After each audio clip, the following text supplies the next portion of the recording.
Sí, vamos a ir interactuando con este tema para los que no lo conozcan tanto, y vamos a ir haciendo un pequeño ejemplo para que en un lapso de unos 45 minutos, más o menos, vamos a tener claridad ¿Seguro está ladito?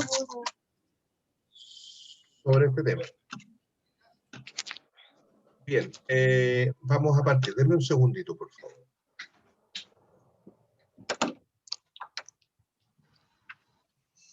A ver, no veo.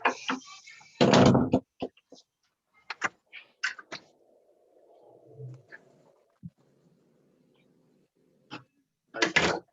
¿Me ven ustedes, no? ¿Sí? Sí. Ya. Vamos entonces.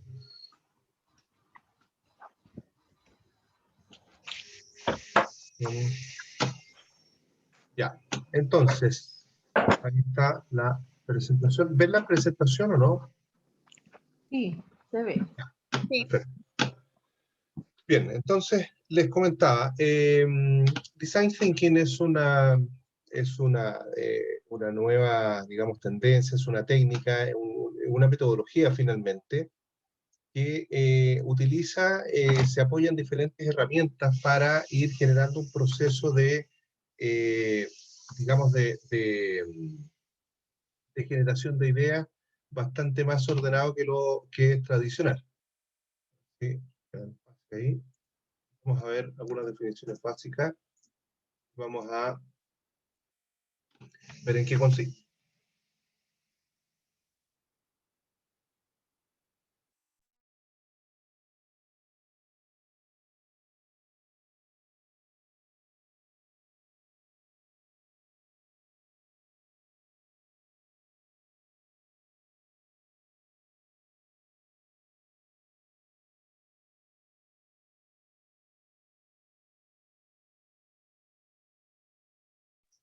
¿Ahí sí? ¿Aló? Ya. Ahí me sigue, ¿no? Sí, ahora se escucha. Ya. Entonces, ¿qué es el Design Thinking? El Design Thinking es una herramienta, una metodología que se utiliza para ir generando un proceso de trabajo con ideas, fundamentalmente en cualquier ámbito, pero fundamentalmente se ocupa para la definición de ideas de negocio, y esas ideas de negocio eh, eh, se han ido desarrollando en función de lo que se ha desarrollado en la Universidad de Stanford, en Estados Unidos, a partir de esta consultora que se llama IPO, y que básicamente lo que establece es lo siguiente. Para analizar un problema, la mirada es desde un diseñador. ¿Y qué es lo que creen ustedes que piensa un diseñador? ¿O cómo creen ustedes que piensa un diseñador? ¿Qué es lo que lo hace diferente de la forma que nosotros probablemente podríamos pensar? Pueden abrir su micrófono e ir opinando.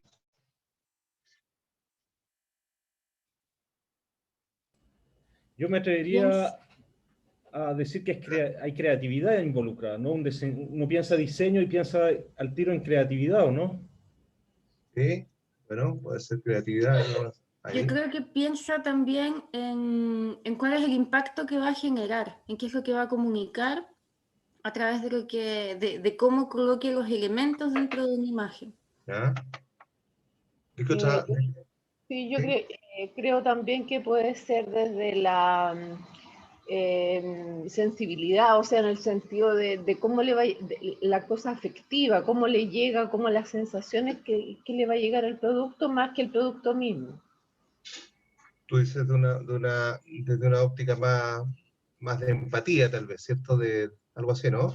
No, no de empatía, sino que provocar una emoción, eso es. Ya. O sea, no te va a decir te vendo este producto, sino que lo que te va a vender subliminalmente es lo que tú vas a sentir con ese producto, creo yo. Ah, ok. ¿Qué otra más? ¿Qué otra cosa más? No, Pienso que también se preocupa de la estética, del uso de los colores, de cómo los colores también o las formas pueden reflejar una idea o un concepto. ¿Ah? Matías parece que estaba hablando, ¿o era Alejandro? Sí, yo estaba pensando que el diseño era también muy amplio, porque podemos hablar de diseño de muebles, diseño desde el punto de vista del dibujo, la fotografía. Claro. Puede ser hasta el diseño de un jardín, ¿cierto? Diseño de un auto, diseño Claro. de... Es súper amplio. Y es precisamente esa es la mirada que es lo que se ha ido lo que se ha ido, digamos, posicionando como una herramienta que es bien potente, porque lo que se hace generalmente es que cuando se piensa en design thinking como una metodología, no solamente se piensa para generar un proceso que sea sinérgico, que sea dinámico, que sea productivo, etcétera, sino que también lo que uno busca es que cuando genere un negocio, ese negocio tenga tres componentes que son bien claves en el mundo de los negocios actuales. Son los siguientes. Son, por una parte, que nosotros podamos identificar y hacer foco, y por ahí un poco lo mencionaba alguien cuando decía, mira, queremos ir a la emoción, queremos ponernos en el ámbito de lo que la persona necesita o ese cliente necesita. Por eso que el diseñador se pone en esos zapatos, digamos, los zapatos de este cliente, y lo que trata de identificar es, antes que centrarse en el producto y decir, mira, yo te vendo este producto, lo que quiere tratar de entender es qué es lo que tú necesitas para después ofrecerte un producto que satisfaga esas necesidades, y en ese sentido se conecta mucho más con la emoción, que era lo que mencionaba una de nuestras participantes. Y por lo tanto hace foco en las necesidades, en los gustos, en la entretención, etcétera. O sea, lo que finalmente la persona desea. Otro aspecto importante es la factibilidad. O sea, si efectivamente esto que este cliente desea, o esta necesidad, o este producto, o este servicio que nosotros le podemos entregar, es factible. Y lo tercero es ver si esto es viable. Son tres elementos que uno a veces los mira como sinónimos, pero son bien distintos, ¿cierto? Porque el primero hace foco en lo que necesita este cliente, y lo que necesita son finalmente sus necesidades, valga la redundancia. Lo factible es lo que la empresa o que nuestra empresa puede realizar, y lo viable es lo que es negocio finalmente. O sea, lo que en realidad yo puedo hacer un producto, puede ser factible de realizarlo, el cliente lo desea, pero además tiene que ser viable, tiene que generar ingresos para la empresa, tiene que permitir no solamente ser un buen negocio, valga la explicación, no solamente tiene que ser un buen negocio para el cliente, sino que también tiene que ser un buen negocio para la empresa o el emprendedor que lo realiza. Y por lo tanto, siempre uno, cuando arma o estructura cualquier negocio, siempre debiera pensar en que una buena idea de negocio, un buen modelo de negocio, ¿cierto? Una buena empresa finalmente, debiera cumplir con estos tres elementos. Y estos tres elementos yo los he resumido aquí a través de los tres lentes de la innovación. Uno se llama la deseabilidad, es decir, si el producto la gente lo quiere, eh, cómo se enteraron de ti, si te conocen, etc. La factibilidad es si es posible hacer el producto, si hay cosas que yo tengo que son características de mí, de mi empresa, si es posible realizarlo, o si tengo que contratar a otras personas para hacerlo, pero aún así lo puedo armar. Y la tercera es la viabilidad, o sea, si esto efectivamente se constituye como buena fuente de ingreso, con una estructura de costos definidos, etcétera, si puedo finalmente obtener ganancias, superar los puntos de equilibrio y obtener ganancias con eso. En eso consiste un proceso que digamos que sea finalmente una buena innovación, o un buen proceso de negocio dentro de una empresa. Debiera tener estos tres elementos: deseabilidad, factibilidad y viabilidad. Entonces, cuando nosotros logramos esos tres elementos, tenemos el negocio perfecto, porque nosotros que tenemos gente que desea el producto, clientes que desean el producto, para nosotros es factible realizarlo, porque lo podemos construir o prestar el servicio, y eso además se constituye como una opción de negocio viable, o sea, es un buen negocio. Y por lo tanto, siempre la óptica va a estar en esos tres elementos para poder avanzar con cualquier negocio. Y por lo tanto, desde esta óptica, el proceso de Design Thinking es generalmente, hay quienes lo resumen en 3 pasos, otros en 5, pero el tradicional avanza por estos 5 pasos. ¿Ya? Aquí está en inglés, pero es fácil entenderlo, ¿cierto? Que donde el primer paso se refiere a empatizar. ¿A empatizar con quién? Con el cliente, con el usuario, realmente. Y posteriormente se define el problema o la necesidad. Si ustedes se fijan, en la tercera fase, que es donde se produce la ideación, o sea, idear un producto o un prototipo, es ahí donde se construye el producto. Si ustedes se fijan, lo que primero uno hace, se pone en los zapatos del cliente, que eso es lo que hace el diseñador, empatiza. Posteriormente avanza y define el problema, y ese problema lo define en función no del problema que tiene la empresa para vender zapatos, por ejemplo, sino que el problema lo define en función de cuál es la necesidad de calzados que tiene ese cliente o ese usuario. ¿Ya? Y por lo tanto, como estar pensando en un usuario de calzado deportivo, ¿cierto? O un usuario de calzado para trabajar, etc. Y por lo tanto, se define cuál es la necesidad y recién después, en el tercer paso, se idea o se prototipa, ¿cierto? O se piensa en cómo puedo resolver esa necesidad o ese problema que tiene este cliente para recién prototiparlo y la cuarta etapa y después testarlo. ¿Ya? Entonces, a diferencia de los modelos tradicionales donde uno diseña un producto, ¿cierto? Lo idea o lo prototipa incluso, y lo diseña y lo arma completamente y arma un plan de negocio, ¿cierto? Y resulta que después el cliente no quiere el producto.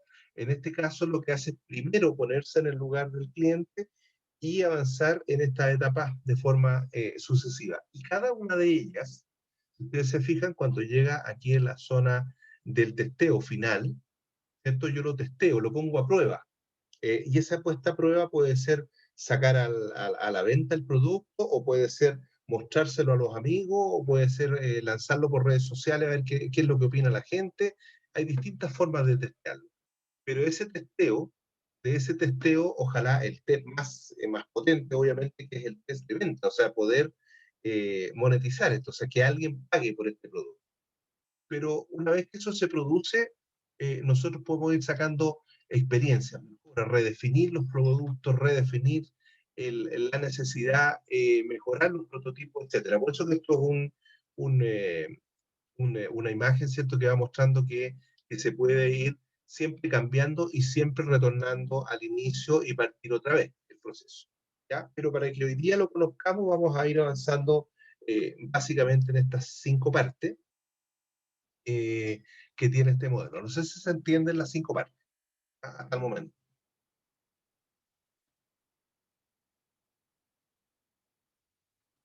¿Alguna consulta?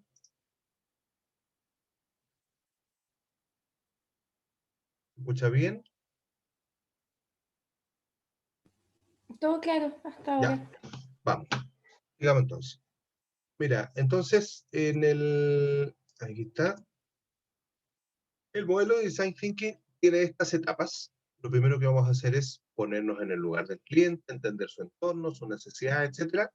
Después, definir el problema o necesidad. Después, proponer ideas para solucionar ese problema. Y después, prototipar y finalmente evaluar. Esas son las mismas 5 etapas que yo les mencionaba en la lámina anterior. Estas 5 etapas hay gente que las define en 3, que son las que están abajo: inspiración, ideación e implementación, pero generalmente yo por lo menos prefiero el esquema de 5 pasos. Así que es el esquema que vamos a hacer hoy con un pequeño ejemplo. ¿ya? Entonces lo que vamos a diseñar es un producto que yo, a propósito, no le he puesto ningún título especial, sino que le hemos llamado Lleva Cosas, ¿ya? Y lo que queremos es diseñar un producto que permita transportar objetos, ya sea para trabajar o estudiar. Léase mochila, cartera, maletín, bolso, lo que sea, ¿ya? Pero no hemos querido, a propósito, ¿cierto?, predefinirlo porque no queremos hacer foco en un producto en particular, sino que vamos a hacer foco en las etapas que tiene este proceso. Entonces, en esta primera etapa, lo que vamos a hacer para este lleva cosas, ¿cierto?, que nosotros queremos diseñar un producto que permita transportar objetos al trabajo o al momento de estudiar, vamos a elegir uno de estos grupos, ¿ya? No sé qué es lo que más tenemos aquí en el público hoy día. A ver. La mixta la cosa, no sé si hay más hombres, más mujeres, pero de lo que no haya más, vamos a elegir lo contrario. ¿De qué hay más? Parece que hay más mujeres, ¿no? A ver. Una mujer adulta por acá. A ver. Vamos, si quieren, ¿les parece? Mira, vamos a ir. Por la pandemia. ¿Sí? ¿Les parece que vamos con el grupo 4? Con esta opción que está acá. ¿Ya? Ok. Vale. Vamos a ir con esta, ¿ya? Entonces, lo que vamos a hacer es hacer foco en esta persona, que todavía no tiene un nombre, ¿cierto? Y vamos a hacer foco en este perfil, ¿cierto? Una mujer adulta, trabajadora, puede ser de oficina, ¿cierto? Profesional, etcétera, pero esa es más o menos la persona. Entonces, en el primer paso, para el primer paso, que yo les había comentado que el primer paso se llamaba acá, empatizar, esta es una metodología y por lo tanto en la metodología yo puedo incorporar diferentes herramientas dentro. Una de las herramientas que permite lograr este primer paso, que es empatizar, es la del buyer persona. ¿Hay alguno de ustedes que haya ocupado o conozca el concepto del buyer persona? No, yo no. Yo sí. ¿Alguien que lo conozca? Aquí yo les puse una pequeña definición. Los buyer personas son representaciones ficticias de personas que más o menos sintonizan con tu cliente. En este caso nosotros tenemos a una mujer adulta trabajadora de oficina, por ejemplo. Y la idea es construirlo. Ojalá ponerle un nombre, ¿cierto? Y definir a esta persona para tratar de entender mejor a ese cliente o a ese futuro cliente. Y que permitan, digamos, personalizarlo en distintos ámbitos. Entonces, ahí, por ejemplo, hay un buyer persona. ¿Ya? Yo le pongo un nombre a ese señor que está ahí y lo defino en base, por ejemplo, a datos demográficos y profesionales. Ya lo vamos a hacer con el caso de esta mujer profesional, ¿cierto? Pero edad, género, ingreso, estado civil, o sea, datos que sean demográficos, ¿ya? De las personas, dónde vive, en qué trabaja, cuál es la edad promedio, etcétera. ¿Ya? Esos son datos importantes, datos demográficos. Otra forma de ir dándole más personalidad a este buyer persona es conocer sus objetivos y metas, no los de ustedes, sino que los de ese cliente. ¿Qué es lo que quiere? ¿Qué es lo que le gustaría hacer? ¿Cuáles son sus desafíos personales, profesionales, etcétera? ¿Vale? Otro aspecto importante es ahí, situación personal, su personalidad, con quién vive, si tiene hijos, si depende económicamente de alguien o no, sus hábitos, las marcas que le gustan, los productos que utiliza, etc. Y otro factor bien importante para ir construyendo este perfil son los obstáculos, los problemas que tiene en el día a día. Problemas para transportarse, problemas de tiempo, etc. Impedimentos que sean obstáculos para cumplir su día a día. ¿Ya? Cuando yo construyo un taller personal, lo que hago es más o menos algo como esto. O sea, identifico una persona, más o menos de la edad que yo estoy analizando, ¿cierto? Con ciertas características. Puedo decir, mira, esta persona se llama Gabriel, y Gabriel tiene 50 años de edad, es profesional, pero además le gusta la música, etc. Y puedo irlo caracterizando, y puedo ir construyendo un buyer persona para partir, para pensar en esta persona. Entonces, yo lo que hago es definir, a ver si aquí tengo una imagen, por ejemplo, ahí tengo a esta mujer adulta, ¿ya? Y en base a esa mujer adulta, yo puedo ir construyendo algún perfil. Entonces, por ejemplo, sóprenme ustedes qué se imaginan de esta persona adulta que nosotros queremos ir caracterizándola, por ejemplo. ¿Cuáles serían por ejemplo, acá, sus datos demográficos, su situación personal, con quién vive, si tiene hijos, sus objetivos, sus problemas? Vayan soplándome un poquito, a ver cómo quedaría el perfil de esta persona que está acá. Esto es, en este momento lo estamos inventando, ¿ah? pero la idea es tener más o menos un perfil definido.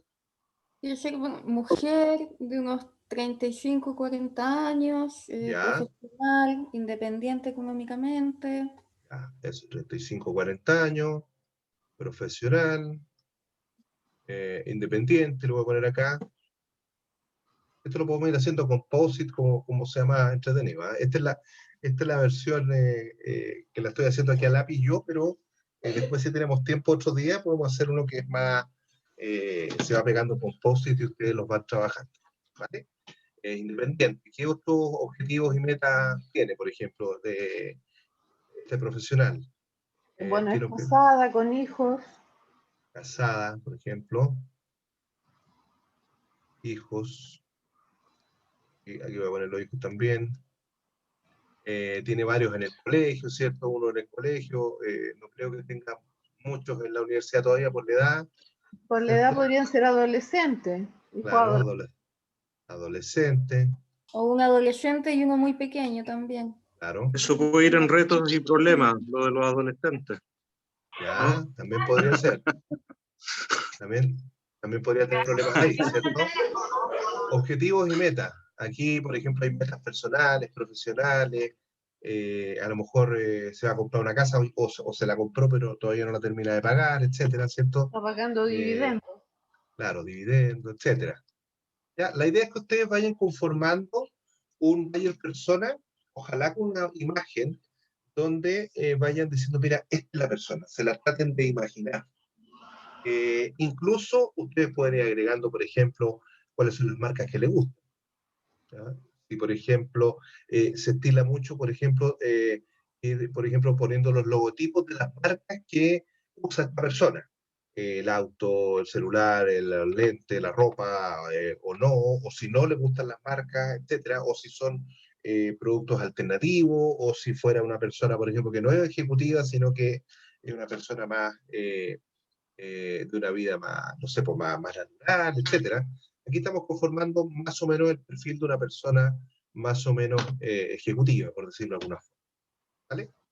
Entonces, en eso consiste empatizar, ¿ya? Y en este caso, ¿cierto? Ahí pudimos ir pegando unos posts y yo los escribí.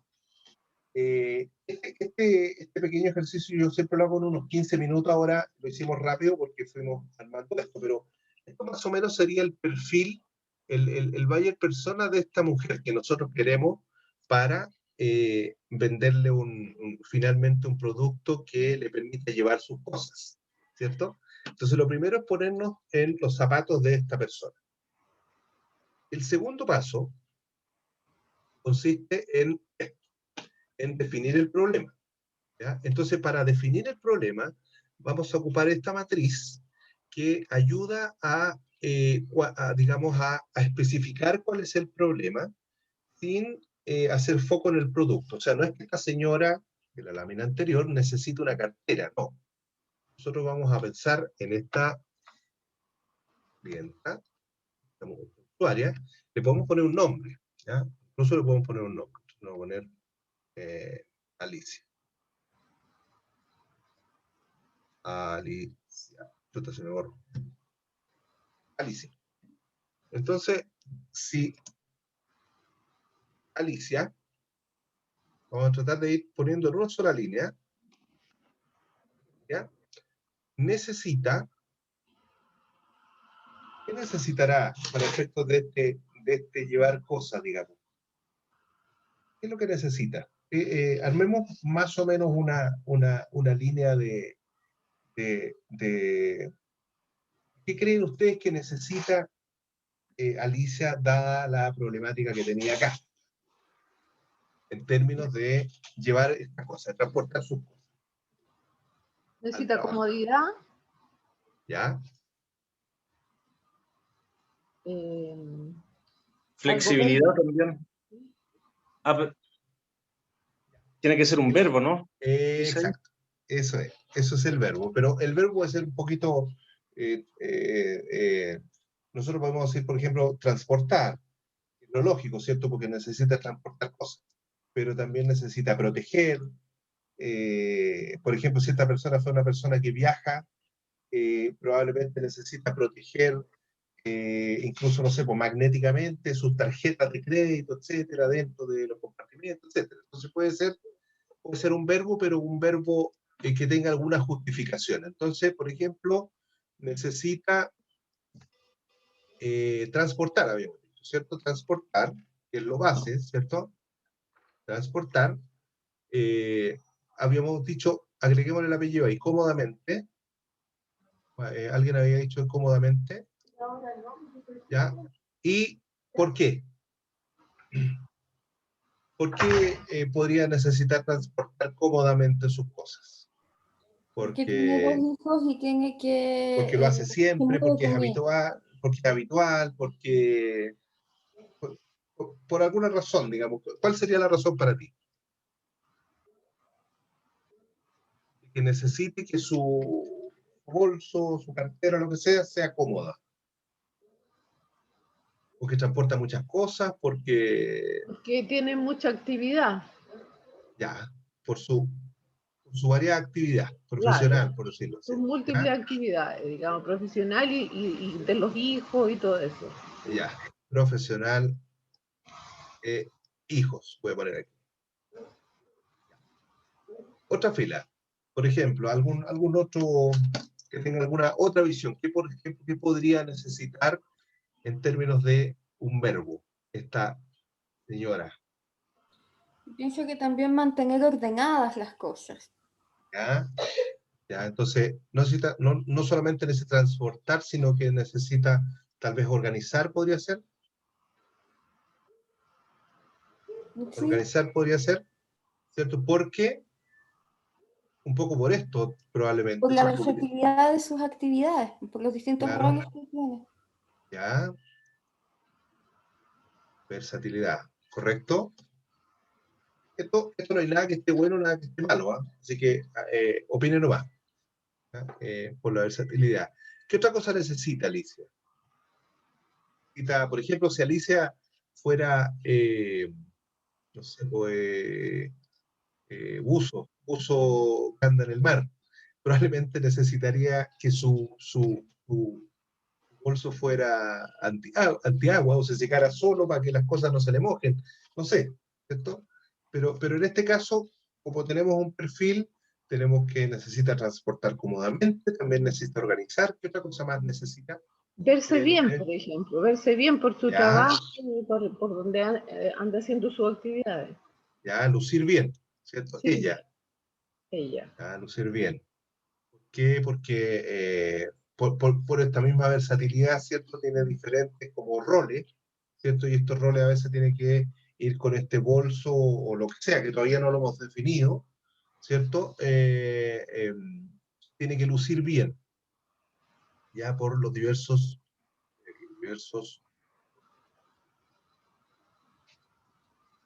¿Qué otra cosa más podría ser? ¿Qué otra cosa necesita de esta persona? Estar cómodamente, organizar, lucir bien. ¿Qué otra cosa necesitará?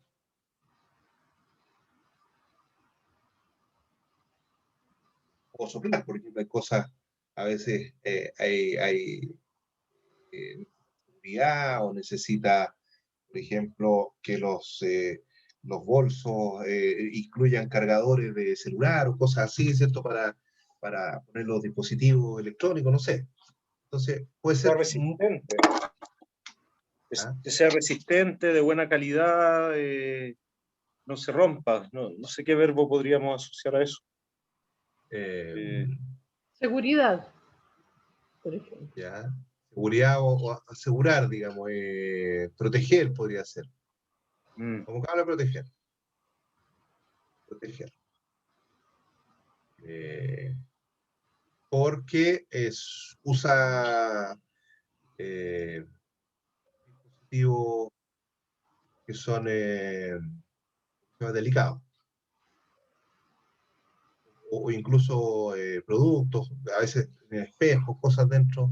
Porque los cosméticos, las mujeres vamos llenas de cosas, de cosméticos, de cosas, de un montón de Porque llaves, eso que se pueden dañar, claro. hasta ropa de recambio. Exacto. Depende la ocasión y el tamaño del bolso. Y Ya, alguna entonces, colación. claro, a veces también. Entonces, paso 2, definir más o menos el problema. El problema se define como la necesidad, finalmente. Por esa razón es que se hace foco en que lo definamos como un verbo. Y eso nos obliga a definirlo no como un producto, sino que hacer foco en la necesidad que tiene esta persona. ¿Ya? Y aquí, en este pequeño ejemplo que vimos, ¿cierto?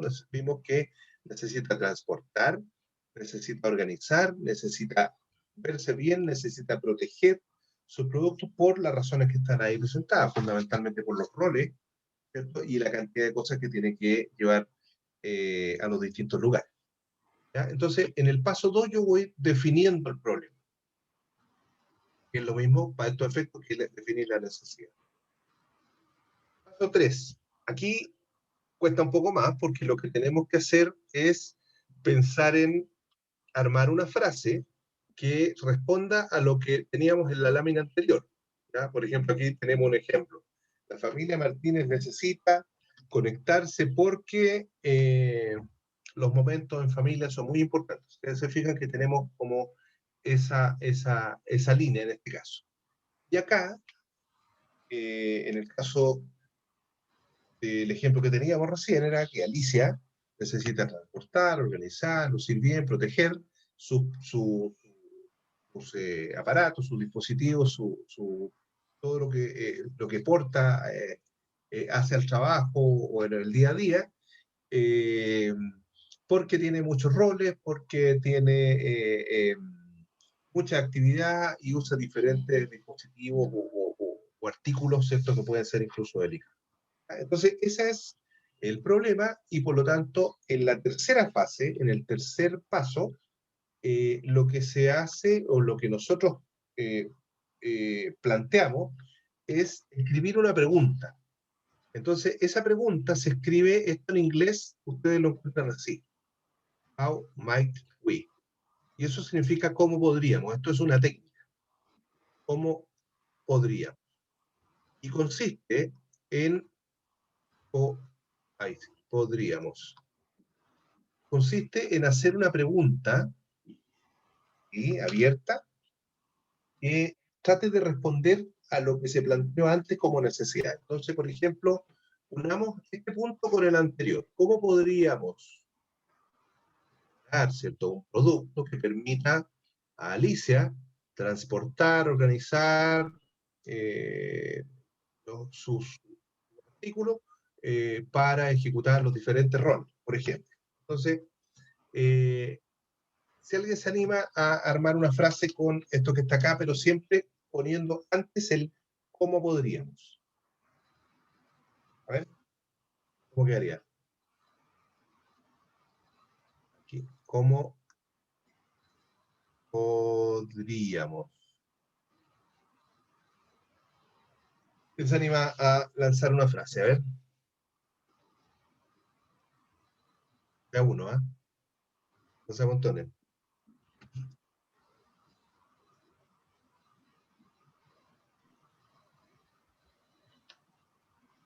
Entonces, ¿cómo podríamos desarrollar un producto que le permita a Alicia organizar Desarrollar un producto, ¿ya? que le permita a Alicia organizar, proteger y transportar sus bienes,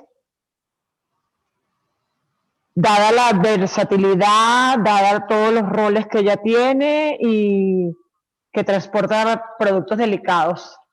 Ya. Sus roles y lo delicados sus artículos. Ya. Ahí más o menos, ¿cierto?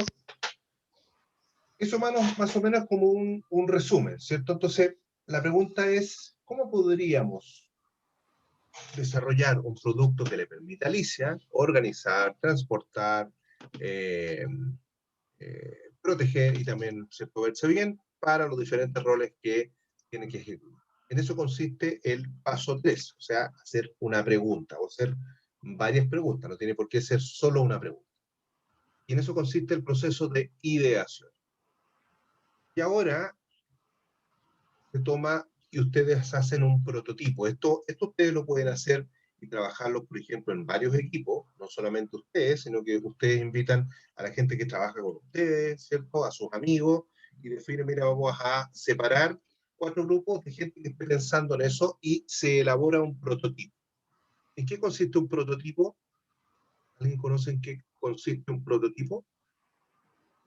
Ricardo, por ejemplo, Matías. Un producto de prueba. Eso. Puede ser un producto de prueba, pero no necesariamente es un producto. Por ejemplo, Un un diseño. prototipo puede ser, claro, puede ser un dibujo. O sea, yo puedo hacer un dibujo en una servilleta y eso ya es un prototipo, ¿cierto?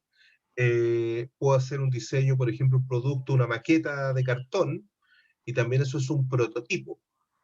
Te puedo hacer una presentación en PowerPoint, mostrándote imágenes, etcétera, y eso ya es un prototipo.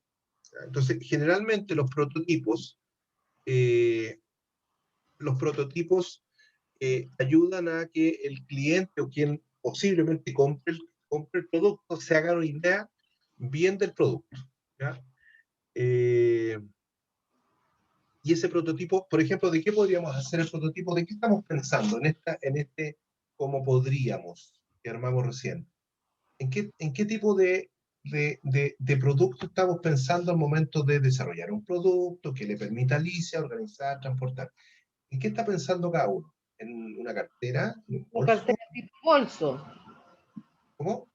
Una cartera tipo bolso podría ser. ¿Ya? Una cartera que tuviera como esa versatilidad, que pudiera ser cartera y pudiera ser bolso.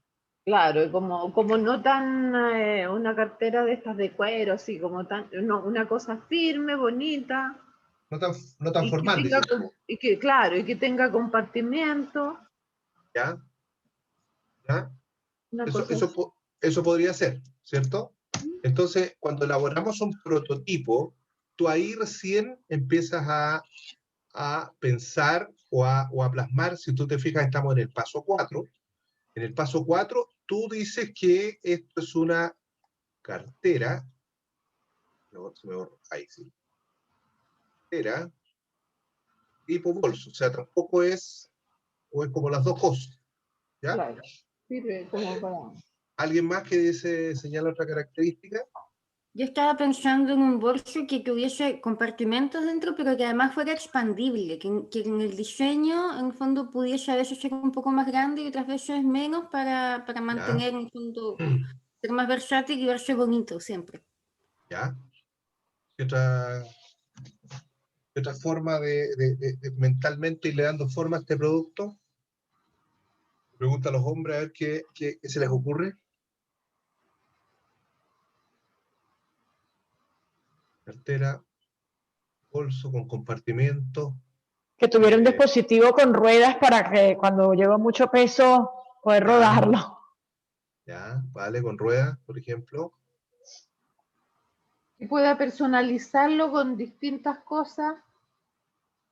Personalizable ya. Etcétera, ¿cierto? Entonces, cuando empezamos a pensar en esto, claro, después lo vamos a materializar, ¿cierto? En una maqueta, ¿cierto? En un dibujo, ¿cierto? Yo la puedo dibujar, yo soy pésimo para el dibujo. Una cera ahí, ¿cierto? Yo lo puedo hacer en un dibujo, puede ser imágenes, recortes, etc. Pero lo más importante al momento de elaborar un prototipo, yo creo que aquí hay un esfuerzo y aquí yo lo quiero mostrar, ¿no? Un pequeño tip que me enseñó un profesor del Magíster de Innovación de la Católica. Entonces me decía, lo primero que tienes que pensar es las características del producto. Esto es lo que estamos hablando recién, ¿cierto? ¿Cuáles son las características? Esto va a ser de cuero, no va a ser de cuero, tiene compartimientos, se puede agrandar, se puede achicar, puede tener ruedas, etc. Esas son las características del producto. ¿Ah? Lo segundo es pensar en las ventajas sobre la competencia. Por ejemplo, ahora que más o menos lo tenemos caracterizado el producto, ¿cuáles creen ustedes que podrían ser las ventajas de este producto sobre la competencia? Así como lo están pensando, para que sea un producto que sea interesante, atractivo. ¿Qué es lo que podría diferenciar a este producto de la competencia?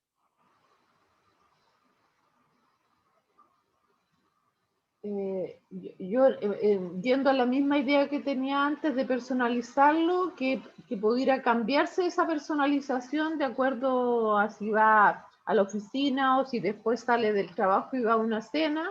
Entonces poder intercambiar alguna parte de la prenda como para darle un acento distinto. Como con una carcasa. Por decirlo de alguna manera. Claro. Casi intercambiable, ya, por ejemplo. Por decirlo así, el exterior puede cambiar el color, alguna parte que se cambia, ¿cierto? Ya. ¿Qué otra parte podría ser como una ventaja sobre lo que ofrece la competencia de este producto que estamos imaginando?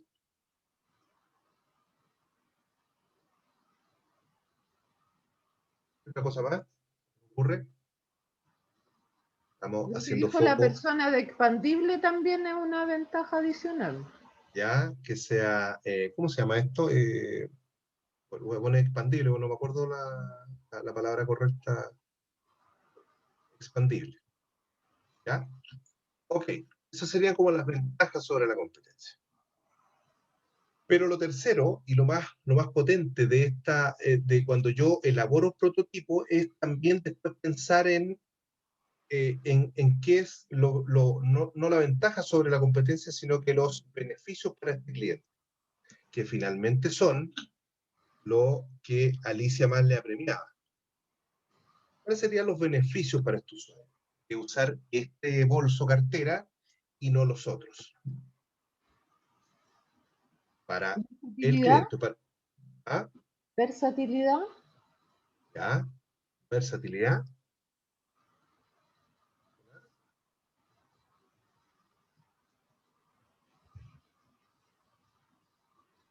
Por ejemplo, si el material es liviano, puede ser firme, pero puede ser liviano también, no sé.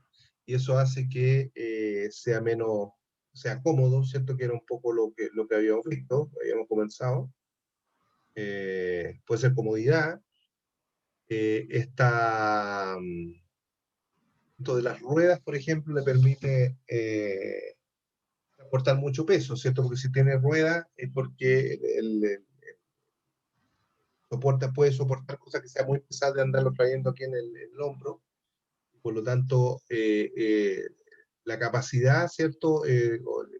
Lo podríamos decir como capacidad de carga, pero no sé, lo voy a poner aquí, capacidad de carga, pero eso viene más bien por una camioneta, pero para que me entiendan el concepto. ¿Ya? Entonces podrían ser los beneficios. De tal manera que cuando ustedes tengan un prototipo, o vayan a vender un producto, o estén listos para vender un producto, yo siempre les recomiendo que ustedes pasen por estas 3 fases. Hagan un análisis. ¿Cuáles son las características del producto? ¿Cuáles son las ventajas de este producto sobre la competencia? ¿Y cuáles son los beneficios de este producto o esta línea de productos para ese usuario? Ustedes esto probablemente lo han vivido muchas veces porque cuando van a la tienda, a cualquier tienda, ¿cierto? El vendedor de la tienda se sabe de memoria esto y les hace un repaso rápidamente, no se los dice, pero les comenta cuáles son las características del producto, les comenta las ventajas sobre la competencia y finalmente aboca a los beneficios, porque los beneficios son lo que mencionaba alguien al inicio de esta conversación como lo más emocional, ¿cierto? Lo que realmente a la persona le importa porque tiene esa necesidad y por lo tanto esos beneficios no siempre tienen que ver con las características del producto. O sea, el beneficio no es que este producto sea de cuero, no es que este producto sea grande o chico, sino que los beneficios tienen que ver con esta versatilidad, con la capacidad de carga, con lo que sea liviano, etc. Que los beneficios para ese usuario. Y una vez que tengan listo ese prototipo, lo que sigue, lo que corresponde, es que ustedes puedan avanzar hacia la siguiente etapa dándolo a conocer. Y ahí pueden utilizar dibujos, fotos, etc. Entonces, y ahí tienen que evaluar o testear esta solución. La evaluación puede ser desde presentar el producto como en sociedad, ¿cierto? Tú puedes mostrar el producto dentro de un grupo de personas que opinan sobre tu producto, o puedes directamente ofrecerlo, por ejemplo, en redes sociales, a ver si hay gente que se interesa en comprarlo, etcétera, con algunas imágenes. Pero lo más importante de esta fase paso 5, que estamos aquí mencionando, es evaluar y testar este producto. Y para eso tienes que compartir la solución y fundamentalmente hacer foco en esto, en obtener feedback, para que la gente opine de tu producto. Que te diga qué funcionó, qué cosas se puede cambiar, qué soluciones todavía no están bien resueltas. Por ejemplo, mira, ¿sabes qué? Me gustó como esto de la versatilidad, pero no me gustó todavía cómo ustedes lo tienen porque solamente le cambia un broche y ese broche es más formal o más informal para que la cartera o bolso parezca más de trabajo o más de una salida más ocasional. Y por lo tanto, responder qué puede ser mejorado, si se ocurre o se generan nuevas ideas en ese proceso, y por lo tanto yo hago eso para obtener feedback de los demás. ¿Ya? ¿Qué formas se le ocurren para obtener feedback de los demás? Yo le mencioné 2 o 3. ¿Cuáles se le ocurren para presentar el producto en sociedad y pedirles la opinión? ¿Qué formas se les ocurren a ustedes o cuáles han ustedes practicado con los emprendimientos que ustedes están desarrollando? ¿Encuesta? ¿Ya? Sí, puede ser encuesta. Lo que sí generalmente la persona de la encuesta no vive la experiencia del producto. Entonces la idea es que en esta fase, por eso que se ocupa un prototipo, la idea es que tenga la posibilidad de experimentar lo más cercanamente posible la experiencia del producto o del servicio. A veces la encuesta puede ser útil, pero a veces la encuesta lo que hace es que la persona se siente como que responde rápido porque quiere terminar luego y a veces no llega muy bien al espacio. ¿De qué otra forma creen ustedes que podrían probarlo? Hacer alguna versión inicial o preliminar y no sé, participar en alguna feria, algo para que los potenciales clientes lo puedan probar. ¿Ya? Perfecto. Otra cosa podría ser, por ejemplo, hacer un videíto pequeño y ese videíto subirlo a, no sé, redes sociales y tratar digamos, de mostrar, mira, este producto tiene estas características, tiene estas ventajas, tiene estos beneficios para ti, si te interesa, ¿cierto? Contáctanos y tratar de lograr lo que se llama no sé si han escuchado el concepto de call to action, o sea, que de llamado a la acción, de tratar de generar por ejemplo, puede ser una publicación en Instagram, donde tú dices, mira, tenemos este nuevo bolso que te permite tales o cuales características, presentas un poco las ventajas, ¿cierto? Los beneficios, y dejas un correo electrónico, o dejas un número, o dejas una forma de contactarte para que la gente te empiece a preguntar. Si la gente te empieza a preguntar, ya tienes algo, ¿cierto? Si después ya empieza a querer comprar tu producto o querer tener una prueba, por ejemplo, que tú le puedas dar muestras gratis, también es una forma de hacer que la gente conozca el producto y después pueda opinar. Lo más importante de esta fase no es solamente que la gente lo vea y lo pruebe el producto, sino que la gente te deje su feedback.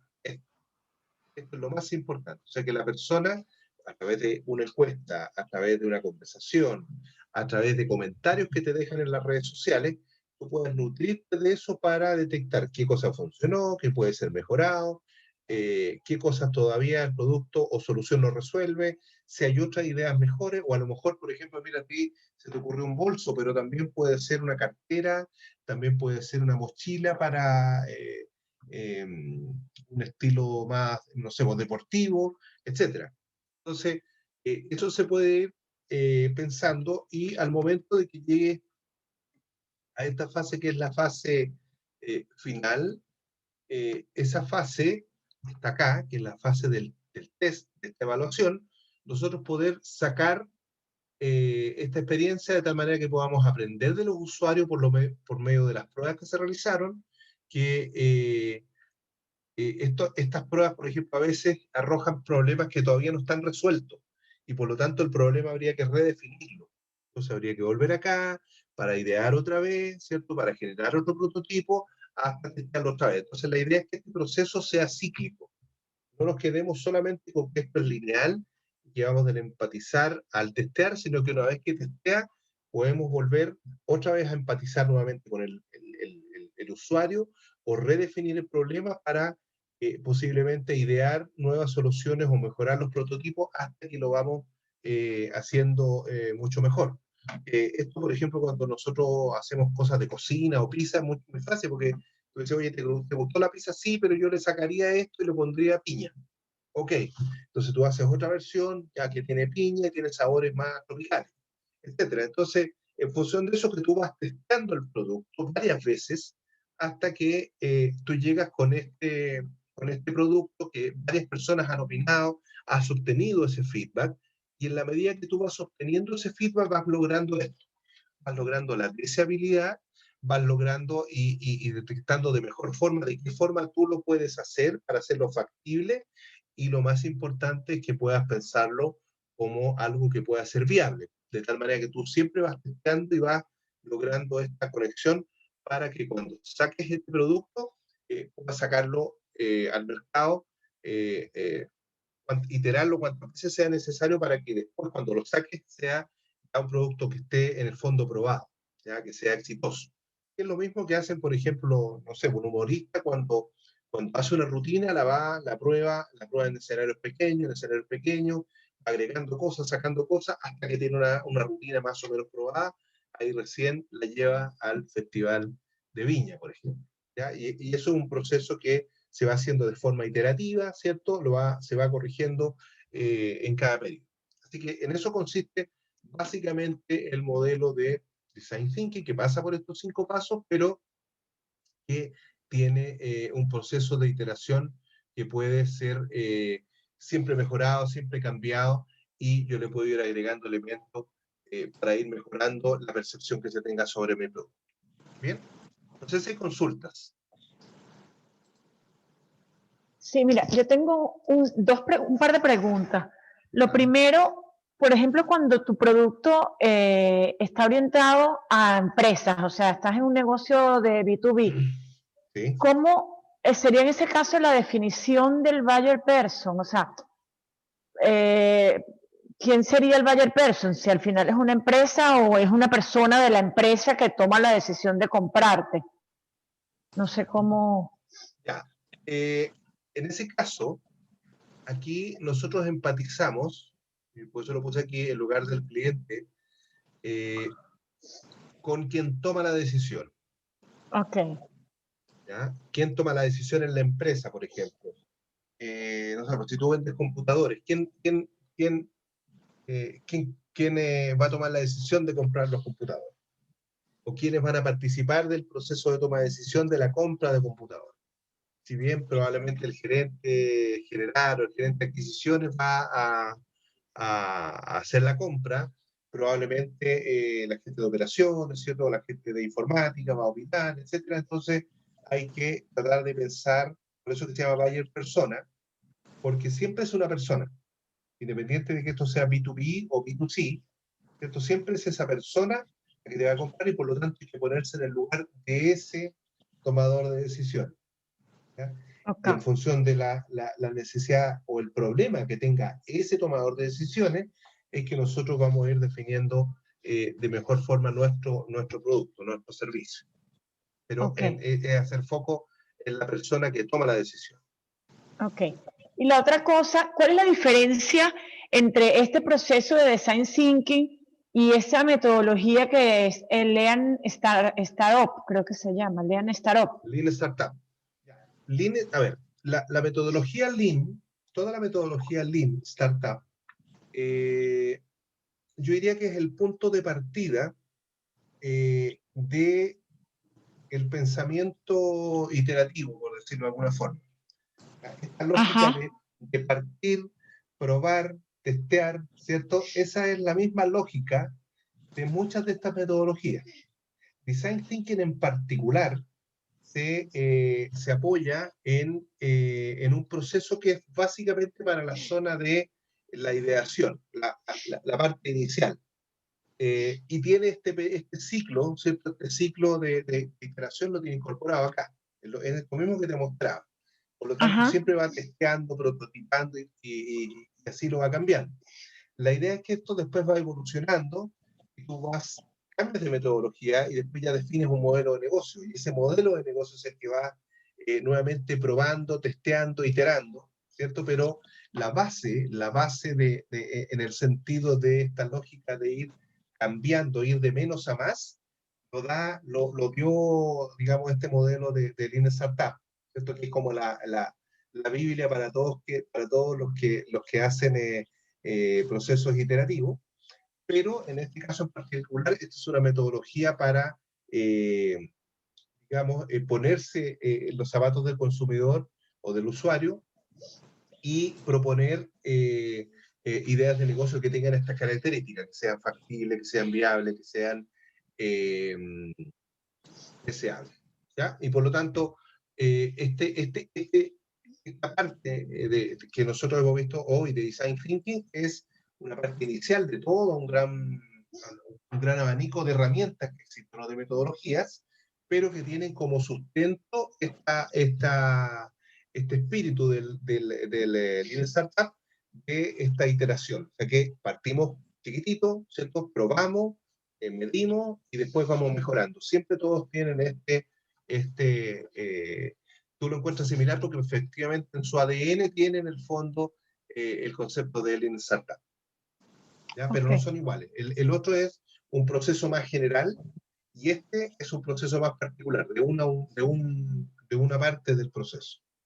O sea, solo para diseño de productos. En general, para las partes iniciales, cuando estamos recién en la fase de deseabilidad, por decirlo de alguna forma. Y después vamos avanzando con otros modelos que sean más complejos.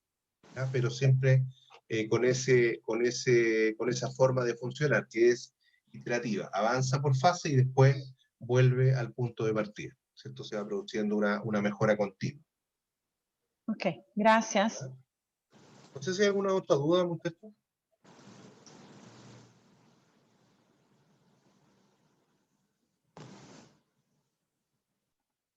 ¿Quién preguntó? Pero está María, está Gloria, Matías, está Isabel, Ricardo. No sé si hay alguna otra consulta. No, todo claro. Bien, bueno, yo les dejo esta tarea. Les voy a enviar estas láminas a Alejandro para que las tenga también y las pueda compartir con ustedes. Y si tienen alguna duda o cosa que me quieran ahí preguntar, me envían un correo. No sé si tienen mi correo los chicos ahí o no. No sé si lo tienen disponible. Yo se los puedo pasar. Jorge, disculpa, tenía una pregunta. Dime. Esta metodología más iterativa, no siempre son fáciles de implementar en culturas que son más, digamos, más estática. Sí, ¿no es cierto? O sea, se requiere de una cultura bien especial para poder implementar esto. Porque, bueno, ¿nos puedes hablar un poco de eso, por favor? Sí, bueno, todos los procesos que tienen las organizaciones en general son procesos de cambio y requieren que digamos, la organización, la gente que trabaja en la organización tenga esto incorporado en su ADN. Entonces, por eso que cuando recién me preguntaban por el Lean Startup en el fondo es una nueva forma de pensar la organización, donde no solamente se parte desde la visión general, ¿cierto? Se planea la misión de la empresa y de ahí se arma un plan, sino que es al revés, se construye desde abajo hacia arriba y yo voy armando, prototipando, hasta que al final encuentro cuál es esa misión o cuál es esa visión. Pero es una visión que está más probada, por decirlo de alguna forma. Es una forma mucho más, es inversa, ¿cierto? En el sentido de que parte con la lógica de que tenemos que ponernos en los zapatos del cliente, de que tenemos que probar, tenemos que testear, y una vez que hemos dado varias vueltas y hemos probado varias veces el producto o servicio, ahí vamos a tener algo que sea de valor. Y en ese sentido, lógicamente, eso implica un cambio cultural, porque las empresas no tienen siempre, ¿cierto? Están como acostumbrados. Miren que nosotros esto lo hacemos hace 20 años y no tenemos por qué cambiarlo porque nos ha ido bien, cuando en realidad esto de la disposición a cambiar es una de las cosas que más cuesta, digamos. O sea, generalmente las empresas más jóvenes son las que tienen esta disposición digamos, a cambiar, pero las empresas que son más antiguas les cuesta mucho porque tienen siempre esta lógica de que esto lo venimos haciendo hace mucho tiempo y nos ha ido bien, así que no tiene por qué irnos mal en el futuro. Pero en este caso, la lógica es que efectivamente hay un cambio cultural y para eso dentro del equipo, las personas que están trabajando ya sea en Design Thinking o en los mismos modelos de negocio que podemos ir viviendo nosotros más adelante, siempre tienen esta lógica iterativa, esta lógica de probar, ¿cierto? De testear, de mejorar, de cambiar y de ir iterando en el tiempo. Y eso tiene lógicamente que ser apañado, por decirlo en buen chileno, por un equipo que efectivamente tenga esas características. O sea, no es tan solo tratar de aplicar un modelo, sino que también que el equipo de personas que trabaja tenga ese mindset, se llama, ¿cierto? Ese mindset para enfrentar estos procesos de cambio. Así que eso es súper importante lo que has tú mencionado recién. Eso, no sé si hay alguna otra consulta. Alejandro, estás muteado. Disculpa. Sí, no, estaba pensando que parte de ese mindset, como tú dices, tiene que ver también con la tolerancia al error, la aversión al cambio, finalmente. O sea, ¿qué tan averso al cambio, al riesgo, ¿cierto? Riesgo, claro. Es la persona que está, digamos, aprobando esto. O sea, dentro de la empresa tiene que haber una persona que tenga una tolerancia al riesgo medido, por decirlo de alguna forma, pero que efectivamente vaya probando siempre nuevas cosas y que no se quede con lo que siempre se hace, digamos, con los productos que tú siempre fabricas, o con las soluciones que antes, o que siempre tú solucionabas y que a lo mejor pueden ir cambiando con el tiempo. Yo creo que este es un tiempo en que eso precisamente ha ido y va a cambiar definitivamente, porque han ido cambiando mucho las necesidades, las características o la forma en que las personas, por ejemplo, compran los productos, compran los servicios, ha ido cambiando drásticamente con todo lo que ha pasado en estos años.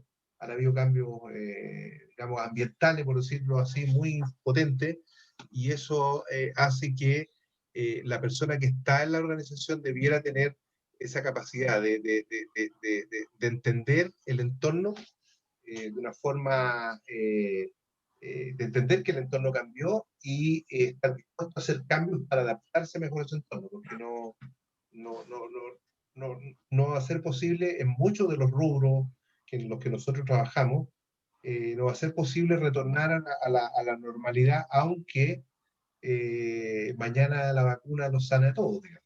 Entonces, se va a producir, eso se va a producir en el ámbito, no sé, del turismo, de la educación, de tantos rubros donde, por ejemplo, toda la tecnología ahora llegó para quedarse. O sea, esto mismo que estamos haciendo nosotros, años atrás, teníamos que ir, tomar un bus, estar en Santa Cruz,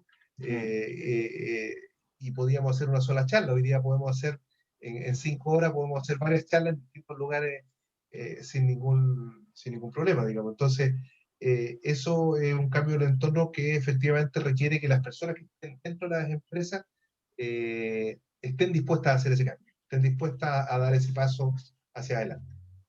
Claro, claro. Jorge, y muy breve, muy breve. Muchos de los que te escuchan ahora y que te van a escuchar más adelante, porque esta charla la vamos a subir a nuestro canal YouTube y la vamos a difundir en las redes sociales, muchos de nuestros auditores son pymes, emprendedores. ¿Cuáles son los 2 o 3 pasos que puede tomar una pyme, un emprendedor, para incorporar esta metodología de Design Thinking en su cultura, en la cultura de la empresa que está creando? Lo primero es que los cambios que hoy día estamos bombardeados por cambios fundamentalmente en el entorno. Acuérdense que cuando uno está gestionando una empresa, está como por lo menos rodeado de distintos entornos, ¿ya? Hay un entorno más grande, más global, que tiene que ver con la parte social, tecnológica, política, económica, que es como lo más macro. Después hay otra parte que tiene que ver con el rubro en el que yo estoy, como el sector industrial, ¿cierto? Los proveedores, los clientes, más o menos el de ámbito en el que yo me muevo. Y después hay un ámbito más interno. Esos ámbitos hoy día están cambiando fuertemente, porque los entornos están cambiando fuertemente, debido a la tecnología, debido a la pandemia, debido a distintas cosas. O sea, la tecnología ya venía cambiando de forma fuerte hace algunos años. Con la pandemia se aceleró la utilización de tecnología en distintos ámbitos, y esos cambios que son tan potentes, ¿cierto?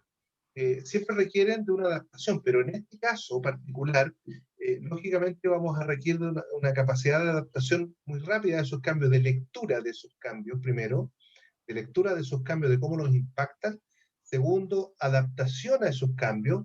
Y esa adaptación, la idea es que tú puedas, al interior de tu organización, generar la cultura. O sea, esto es un cambio, las transformaciones, la transformación digital, como se habla, por ejemplo, o en este caso la transformación producto de la pandemia, finalmente, todas estas transformaciones del ambiente finalmente recaen en una transformación cultural que tiene que impactar a la cultura de la organización. Y eso es lo que tiene que cambiar para que tengamos este mindset mejorado, ¿cierto? Esta forma de pensar distinta que nos permita pensar que los negocios ahora se van a mantener por mucho menos tiempo igual, se van a cambiar mucho más rápidamente. Vamos a tener que utilizar mucha más tecnología, vamos a tener que estar evaluando permanentemente qué es lo que le gusta al cliente, etcétera, y por lo tanto, este cambio es totalmente cultural. O sea, tenemos que tener más capacidad de adaptación, más capacidad de ir generando mucho más rápido, mucho más velozmente lo que servicios o nuevos productos, y también mucha más capacidad de poder entender estos entornos futuros, digamos. O sea, que estar más atento a las nuevas herramientas que vengan en el futuro, porque eso yo creo que es importante para potenciar una pyme. O sea, una pyme tiene que leer bien el entorno, tiene que adaptarse rápidamente a sus capacidades, y finalmente tiene que ir nuevamente al mercado y ir tratando de absorber más conocimiento para poder mejorar las capacidades que tiene. Yo creo que esos un poco son los 3 elementos importantes que debieran recogerse para efectos de que una pyme pueda ser competitiva y continuar siendo competitiva en el tiempo. Fantástico, fantástico, buenísimo. Bueno, se nos acaba el tiempo. Jorge, estamos muy agradecidos por tu presentación, muy interesante, muy agradecidos también de la Universidad Santo Tomás. Esperamos de todo corazón volver a tenerte en algún momento. Sí, por Quizás podemos supuesto. profundizar algún área de tu presentación, pero súper interesante y muchísimas gracias. Por supuesto, muchas gracias. Cuando quieran ustedes, y ahí les comparto mi correo electrónico por si tienen alguna consulta, y nos estamos viendo en una próxima oportunidad. Excelente. Buenas tardes. Gracias a todos los que asistieron y nos vemos mañana para otra charla. Que estén bien, cuídense, un abrazo. Chao. Gracias.